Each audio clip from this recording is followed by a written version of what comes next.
네, 교회 설립 50주년 축하드립니다. 제가 5년 전 45주년 기념식 때에도 와서 말씀을 전했는데, 그때 어떤 분이 식사하시면서 50주년 때도 한 번 더 오시죠, 이렇게 농담으로 말씀하셨는데, 또 이렇게 목사님께서 제가 총회 참석하는 줄 알고 오는 김에 또 이렇게 50주년 기념식에 참석해 줬으면 좋겠다고 초청해 주셔서 오게 됐습니다. 대단히 감사하고, 그때는 한 5, 60명이 앉아 있었어요. 그래서 집사람이 그 러시안 쿠키라고 그거를 한 5, 60개만 준비하면 충분하겠다 이렇게 생각해서 100개쯤 했으니까 뭐 충분하겠다 했는데, 어저께 들어보니까 모자랄 것 같아가지고 지금 알아서들 나눠가 싸우지 마시고 알아서들 나눠 드시기 바라겠습니다. 저는 아까 목사님께서 소개해 주신 대로 1974년도 제 생각에 9월쯤인가 하여튼 이 교회가 설립된 지 얼마 안 됐을 때에 제가 이 교회로 오게 됐습니다. 고등학교 1학년 때. 원래는 영천교회를 다녔는데, 그때 곽선중 권사님이라고 개척할 때부터 계셨던 권사님이, 그 남편 되시는 분이 제일 교포신데 일본에 저희 아버님이 개척한 교회를 다니셨어요. 그래서 그런 인연이 돼가지고 제가 영천교회 다닌다는 걸 알고 모래내에 살았는데 가까운 합정동에 교회를 개척했으니까 그리로 와줬으면 좋겠다 해서 그때부터 다니기 시작했습니다. 그래서 1988년 결혼할 때까지, 신학교 갈 때까지 약 14년간 다닌 것 같습니다. 그래서 초창기 생각이 많이 나고, 여기 오늘 주일학교 학생들 참여하는데, 그때 갔더니 주일학교 애들이 몇 명 있고, 그때 강군사님이십니까, 돌아가신 분이 아이들을 가르치시고, 그런 장면이 첫인상으로 이렇게 생각이 납니다. 그래서 늘 떨어져 있습니다만은 수정교회는 제가 개척 때부터 쭉 다녔던 교회고, 또 신앙의 훈련을 많이 받고, 제가 대학 시절에도 서문교회에서, 서문교회는 대학부가 굉장히 그때 발전이 됐었습니다. 그래서 선배님들이 서문교회로 오라고 저를 그 수양에도 데려가고 따라갔었습니다. 근데 갔더니 정말 대학부가 잘하더라고요. 그래서 마음이 혹했는데, 그때 제가 못 떠난 이유가, 그때부터 고등학교 때부터 주일학교 교사를 시켜가지고 했었거든요. 우리 주일학교 4학년 여반을 제가 떠날 수가 없어가지고, 그 아이들이 너무 귀여웠어요. 그때 너무 이쁘고 너무 귀여워서 생일이 되면은 아이들이 연필을 하나씩 갖고 왔어요. 선생님 축하한다고 연필 하나씩. 그 아이들 얼굴이 생각이 나서 제가 고민을 많이 하다가 못 떠났습니다. 못 떠났는데, 지나고 나서 생각하니까 그때 안 간 것이 참 잘했다. 그리고 아이들을 통해서 또 교회의 어려움들도 많이 있었습니다만, 그런 것들을 통해서 하나님께서 전부 합력하여서 선을 이루신 하나님인 것을 지금 생각하면 감사하고, 그래서 오늘날 제가 있었던 것이 아닌가 이런 생각을 합니다. 아무튼 이 수정교회 첫 번째 출신 중에 첫 번째 목사가 접니다. 1호 목사. 대단하죠? 또 1호 선교사입니다. 그래서 이게 올 때마다 옛날 생각도 많이 나고 감사하고, 또 교회가 또 이렇게 많이 성장하고 한 모습들을 보니까 참 감사합니다. 50주년을 정말 축하드리고, 오늘 목사님께서 우리 주일학교 학생들도 같이 참석한다 그래서 저 엄청 긴장이 됐어요. 아이들 앞에서 설교하는 게 너무 힘들어서 아이들 다 자는 거 아닌가 싶고, 또 문재선 목사님도 오늘 오신다 그래가지고 제가 목사님 한 분이면 뭐 성도 1000명 같은 부담이 있어가지고 내가 오늘 잘못 설교를 허락을 했나 이런 생각하고 왔습니다. 그리고 또 2부 행사가 많아서 아무래도 설교를 짧게 해야 되지 않나, 이런. 제가 원래 길게 하면 설교를 잘하는데 짧게 하면 이게 영 설교 같지가 않아요. 이해해 주시기를 바라겠습니다. 오늘 성경 말씀에 교회라는 단어가 18절에 나오는데, 너는 베드로라, 내가 이 반석 위에 내 교회를 세우리라. 이 교회라는 단어가 신약 성경에서 처음 나오는 것입니다. 신약 성경에 교회라는 단어가 처음 등장하니까 중요한 이야기겠죠. 처음 등장하는 거니까. 교회가 무엇이며 교회는 무엇을 하는 것이며 왜 예수님께서 이런 질문을 하셨고 이 답변에 대해서 이렇게 칭찬을 하셨을까? 중요하니까 그러겠죠. 어떻게 보면 가장 중요한 질문이고 가장 중요한 답변이겠죠. 우리 인생에 있어서 가장 중요한 인류를 바라보면서 하신 예수님의 질문이 나를 누구라 하느냐, 이 질문이 가장 중요한 질문이라고 생각을 하고 있습니다. 거기에 대해서 베드로가 주는 그리스도시요 살아계신 하나님의 아들이십니다, 이 고백이 또 가장 중요한 고백이라고 이렇게 생각을 하고 있습니다. 왜냐하면 이 질문에 대한 답이 그 사람의 인생의 영혼을 결정하기 때문에 가장 중요한 질문이고 가장 중요한 답변이라고 이렇게 생각이 됩니다. 당시에 많은 사람들이 예수님을 따라다녔어요. 오늘날도 많은 사람이 교회를 다닙니다. 근데 다 예수님을 믿는다고 하는데, 믿고 따라다니는데 다 각자 다른 예수님. 오늘 본문에 보면 나를 누구라 하느냐 할 때 어떤 사람은 사도 요한이라고 그럽니다. 아마 정의의 사도인 그런 예수님이 바른 말씀을 많이 강조를 하시니까 사도 요한이라고 합니다. 이렇게 생각하고 정의를 좋아하는 사람들은 많이 따라다녔겠죠. 또 어떤 사람들은 엘리야라고 합니다. 엘리야는 구약의 초능력자니까 신비로운 능력을 많이 행하신 분이니까 예수님이 병자들을 고치고 죽은 사람도 살리시고 이런 그러한 능력을 베푸시는 분이기 때문에 거기에 혹해서 따라다니는 사람들도 많았던 것입니다. 또 어떤 사람은 에레미야라고 합니다. 에레미야는 사랑의 사도 아닙니까? 눈물로 나를 위해서 기도하는 그런 사랑의 박애주의라고 할 수 있고, 예수님의 그런 부분이 있거든요. 그래서 그런 걸 보고서 거기에 매료돼서 따라다니는 사람들도 있었고, 구약의 선지자 중에 한 사람이라고 생각합니다. 구약의 선지자들처럼 하나님의 말씀을 대언하고 전하고 한 그러한 면이 있기 때문에 그렇게 생각하는 것 같습니다. 부분적으로 틀린 말은 아니고 다 일리가 있는 답변이죠. 그렇죠? 오늘날도 아마 교회에 이제 그런저런 자기 나름대로 나를 누구라 하느냐 했을 때 자기 나름대로 끌리는 게 있어서 가는 분들이 많이 있겠죠. 오늘날도 많이 있겠죠. 그래서 예수님이 이 중요한 질문을 하셨는데, 이것을 어디서 하셨냐면은 이스라엘 땅에서 하신 것이 아니고 갈릴리 호수에서 차를 타고 북쪽으로 1시간쯤 가면은 빌립보 가이사라는 지역이 있습니다. 지금도 있습니다. 제가 4년 전에 그곳을 방문을 했었는데 거기에 그 당시에 우상 숭배하던 벽화들이 아직도 남아 있습니다. 그 지역에 아마 그곳에 가신 것 같아요. 그래서 굉장히 감동스러웠어요. 예수님이 이 자리에서 이 질문을 하셨구나. 사람들은 그렇게 말하는데 너희들은 나를 누구라고 하느냐. 근데 왜 그곳에서 말씀하셨을까? 그곳은 로마 황제를 섬기는 중심지고 우상 숭배가 아주 열심히 그러한 지역입니다. 그 지역에 가서 예수님을 하나님으로 인정하기 어려운 그런 환경 가운데서 예수님께서 일부러 이 중요한 질문을 던지셨습니다. 그때 제자들이 사람들이 사도 요한이라고도 하고 더러는 엘리야라고도 하고 더러는 에레미야나 선지자 중에 한 사람이라고 말합니다. 완전히 틀린 건 아니지만 정답도 아닌 거죠. 부분적으로 맞는 거죠. 그때 예수님께서 그러면 나를 오랫동안 따라다닌 너희들은 나를 누구라 하느냐, 이렇게 질문을 하셨습니다. 이 질문에 대해서 베드로가 아주 정확한 답변을 했습니다. 주는 그리스도시요 살아계신 하나님의 아들이십니다. 이 중에서 특별히 그리스도라는 이 단어, 주는 그리스도이십니다. 그랬더니 예수님께서 바요나 시몬아 내가 복이 있도다. 이를 내게 알게 하니는 혈육이 아니요 하늘에 계신 내 아버지시니라. 내가 내게 이르노니 너는 베드로라. 내가 이 반석 위에 내 교회를 세우리니 음부의 권세가 이기지 못하리라. 예수님이 제자들을 잘 칭찬하지 않습니다. 그렇죠? 제자들을 믿음이 적은 자들아 이렇게 야단은 치셔도 예수님이 제자들을 이렇게 칭찬하신 적이 잘 없는데, 베드로가 이 답변을 했을 때 예수님께서 엄청 기뻐하시면서 베드로를 칭찬하셨어요. 바요나 시몬아 내가 복이 있도다.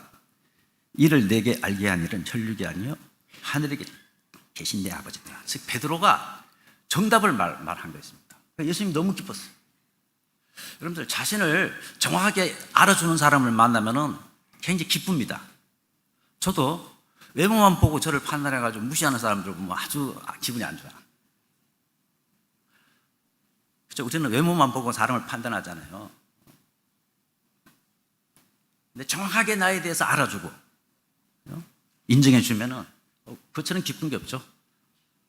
뭘 선물을 많이 주는 것보다 나를 바로 알고 인정해 주는 사람 만나면은 너무 기쁜데, 예수님이 이 땅에 오셨는데 그렇게 설교를 하고 그렇게 기적을 베풀어도 다 엘리야입니다, 사도 요한입니다, 무슨 에레미야입니다 이런 식으로 알고 따라다녔는데, 베드로가 인류 역사상 처음으로 당신은 그리스도시요 하나님의 살아계신 하나님의 아들이시다 이 고백을 한 것입니다. 이 그리스도란 말은 헬라입니다만은 히브리어로는 구약의 단어로는 메시아 아닙니까? 메시아. 창세기 3장 15절에 인간이 타락한 이후에 하나님께서 여자의 후손을 보내주겠다. 인류는 이제 희망이 없다. 여자의 후손이 와야만 희망이 있다. 그 여자의 후손이 올 때까지 기다리라. 그때부터 시작돼가지고 그 여자의 후손을 기다리는 것이 제사의식이나 무슨 유월절, 여러 명절들 이 모든 것이 여자의 후손이 올 것을 그런 걸 통해서 믿는 행위인 것입니다. 구약의 성도들도 믿음으로 구원받는 것입니다. 그 약속을 믿는 믿음으로, 그 약속을 믿는 믿음으로 그러한 제사들도 행하고 쭉 했던 것입니다. 그런데 그 여자의 후손이 구약에서 계속 몇천 년을 기다려왔는데 그분이 바로 당신입니다 하는 고백이니까, 수천 년간 인류가 기다려왔던 그 여자의 후손이 내 눈앞에 있는 당신이 바로 하나님이 우리 전 인류에게 약속하신 인류를 구원하실 바로 그분이 당신이십니다. 그리스도이십니다.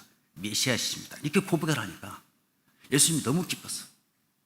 사람들이 다 부분적으로만 알고 자기의 유익을 위해서 따라다녔는데, 이 베드로가 좀 멍청한 것 같아도 중요한 때는 중요한 역할들을 많이 하잖아요. 그리스도시요 살아계신 하나님. 그리스도라는 말은 기름 부음 받은 자 이런 뜻인데, 구약에 기름 부어서 임명한 직분이 세 가지 아니겠습니까? 선지자, 제사장, 왕. 선지자는 하나님의 뜻을 알려줘서 하나님을 떠난 사람들이 회개하고 하나님께로 돌아가도록 하는 역할을 하는 자들입니다.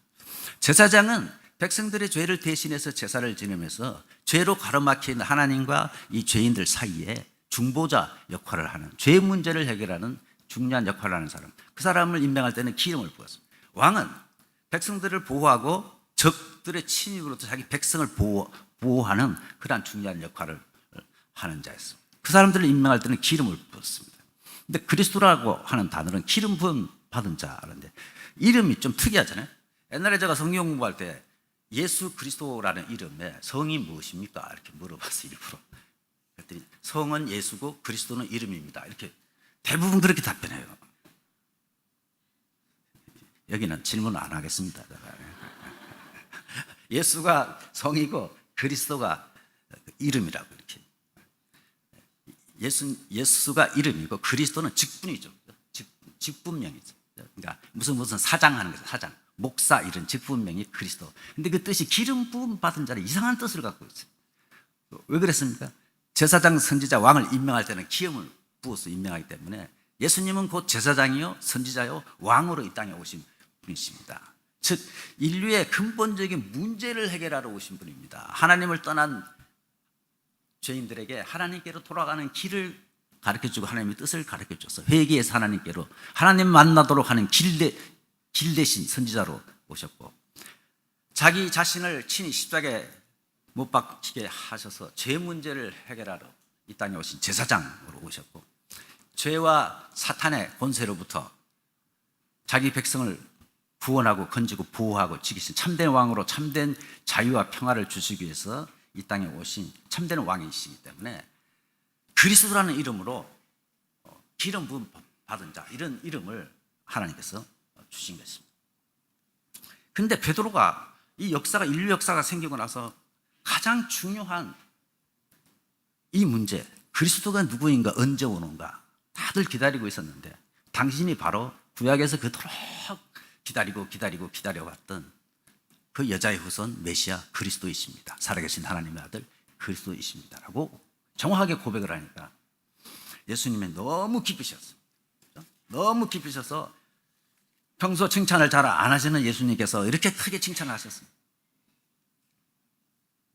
우리가 이 예수님을 그리스도로서 예수님을 믿는다고 하지만 엘리야로 믿는 사람도 있고, 그죠?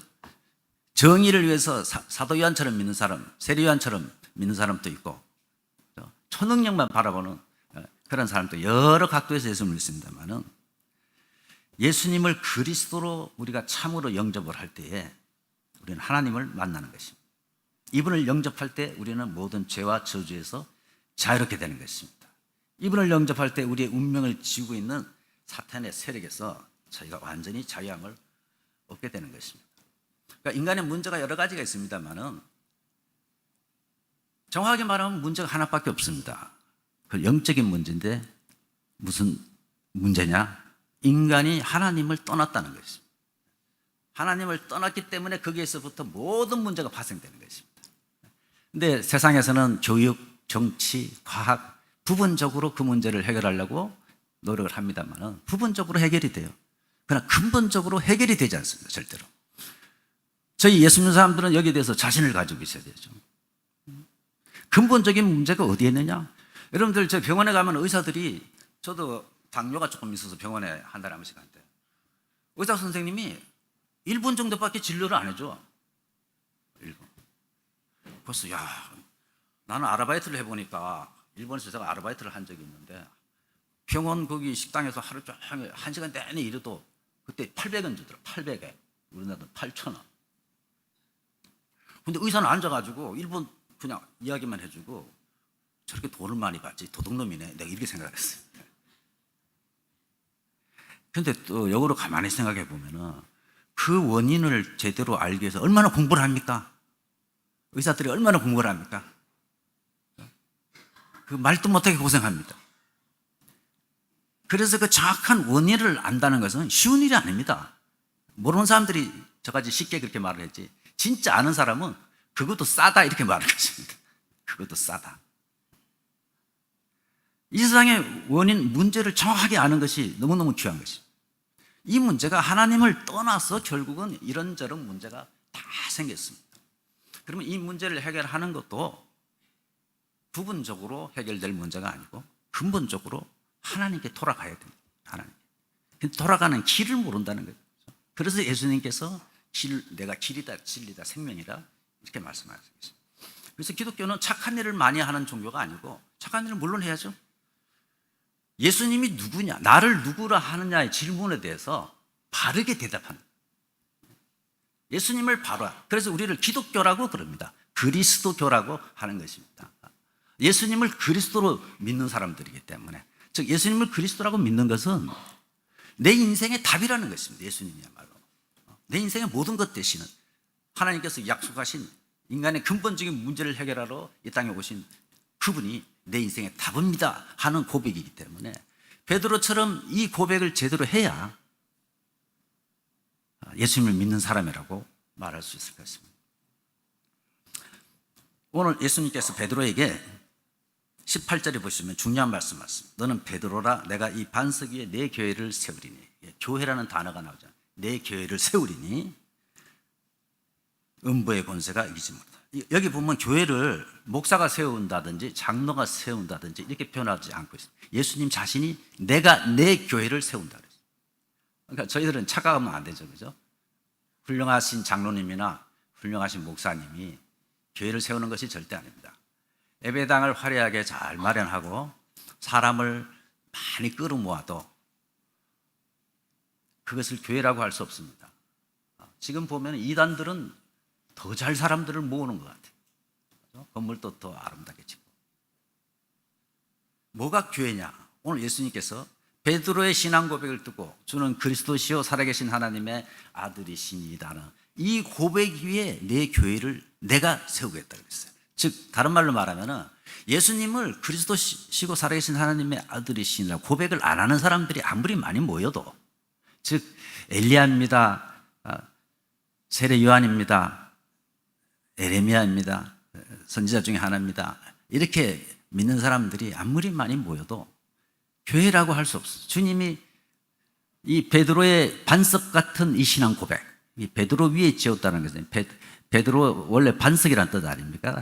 헬라에 이 반석 같은 이 신앙 고백, 즉 주는 그리스도시요 살아계신 하나님의 아들이시다 하는 이 반석 같은 이 신앙 고백 위에 내가 내 교회를 세우겠다 그랬으니까, 만약에 이 신앙 고백이 없으면 사람이 아무리 많이 모여도 주님이 교회를 세우시지 아니하시겠죠. 사람의 교회가 되겠죠. 그죠? 건물도 화려하고 사람도 많이 모이는데, 그러니까 교회는 예수님을 그리스도로 바로 고백하는 사람들이 모여야 되고, 그죠? 그런 신앙 고백이 확실히 되는 것이 가장 중요한 것입니다. 왜냐하면 그래야 주님이 그 교회를 세우신다 그랬으니까. 안 그러면 사람들이 사람의 교회를 자꾸 세우게 되죠. 그죠? 한국에도 화려한 교회들이 얼마나 많습니까? 엄청난 교회들이 많이 있는데 자랑을 많이 하고 있습니다만은, 그러나 제가 볼 때는 대형 교회가 일으키는 문제도 많지 않습니까? 세수 문제라든지 돈 문제라든지 뭐 성 문제라든지 해가지고 지금까지 10만 명, 20만 명을 사람들을 모았는데 그 교회 때문에 시험에 들어서 교회 안 가는 청년들이 수십만 명이에요. 플러스 마이너스 계산해 보면은 그 교회가 뭘 했는가 이런 생각이 들기도 하는 것입니다. 플러스 마이너스 계산해. 지금 많은 젊은이들이 교회 회의를 느껴서 안 나가고 교회 다니는 것이 부끄러울 정도가 된 이런 상황이 되어버렸어요. 그래서 교회는 많이 모이고 화려한 건물 이전에 예수님이 그리스도라는 확실한 고백을 하고, 그 고백 위에 모일 때 주님이 친히 주님의 교회를 만들어 가시는 것입니다. 그것이 참된 교회지, 교회에 힘 있는 몇 사람이 뭐 땅 사고 사람 모으고 설교 잘하는 목사님이 막 사람을 모아서 되는 것이, 그것은 사람의 교회지 주님의 교회라고 할 수 없는 것입니다. 그래서 오늘 주님이 중요한 질문을 던지셨고 베드로가 중요한 답변을 했고, 이 질문에 대한 답변도 우리도 베드로 같은 이러한 답변이 꼭 돼야 앞으로 지금 50년까지 인도하신 주님께서 이 수정교회를 앞으로도 주님이 인도해 가실 것입니다. 주님이 세워 가실 것입니다. 참으로 베드로의 신앙 고백이 여러분의 신앙 고백되어서 그 여러분들의 신앙 고백 위에 예수님께서 수정교회를 앞으로 더 건강하고 튼튼하고 이끌어 가시고 세워주시기를 간절히 소원합니다. 이 세상에 많은 문제가 있다고 했습니다만, 아까 말씀드렸도 문제는 하나입니다. 하나님을 떠난 그곳에 모든 문제가 파생된 것입니다. 하나님을 떠난 결과 죄와 사탄에 사로잡혀가지고 이런저런 여러 가지 문제가 거기서부터 파생되는 것입니다. 사람들은 진짜 원인과 답을 알지 못해서 방황하고 있습니다. 그래서 때때로는 술로, 또 쾌락으로, 또 종교로, 미신으로 그 고통에서 벗어나 평안을 얻고자 노력하고 있습니다만, 성경 말씀에는 예수님을 만나기 전까지는 절대로 그 문제가 해결 안 된다고 가르치고 있습니다. 그래서 예수 믿는 저희들은 영적인 프라이드를 갖고 있어야 돼요. 나는 답을 안다. 내가 답을 모르면 절대로 말 못하겠죠. 나는 인생의 답이 그리스도라는 답을 알고 있는 사람이다. 그러면 답을 모르는 사람에게 답을 전해줘야 되겠죠. 그러니까 먼저 우리의 신앙 고백이 예수님만이 우리의 그리스도시고 살아계신 하나님의 아들이시라는 고백이 있고, 이 고백을 아는 사람이 우리밖에 없으니까 세상 사람들을 부러워할 것이 아니고, 벤츠를 타고 가면 부럽습니까? 옆집에 안 믿는 사람이 벤츠 타고 절에 싹 갈 때 그렇게 부럽습니까? 불쌍하게 얘기하죠. 답을 모르는 사람들이니까. 답은 우리밖에 모르는데, 교회 사명이 얼마나 중요하고 예수 믿는 사람 한 사람 한 사람이 얼마나 중요합니까? 이 세상의 모든 답을 아는 사람입니다. 문제의 원인을 알고 답을 아는 사람, 그것이 교회 아닙니까? 그것이 교회가 해야 될 가장 중요한 일 아니겠습니까? 여러 가지 일이 있습니다만은, 근데 여러분들이 그 문제를 알고 문제에 대한 답을 알고 있는 사람들입니다. 그래서 영적인 프라이드를 가져야 돼요. 내가 잘 살고 못 살고 문제가 아니고, 나는 이 우주의 문제와 답을 알고 있는 사람입니다. 그 답이 예수님이시다, 그리스도이시다. 이게 확실해야, 믿어져야 우리가 전할 수 있지 않겠습니까? 여러분들 기도하는 가운데 예수님이 그리스도시다, 내 인생의 답이다, 그리고 체험을 하셔야죠. 확실히 이렇게 증거할 수 있겠죠. 그런 사람이 이 교회에 가득 차면은 하나님께서 알아서 다 교회를 세워가실 것입니다.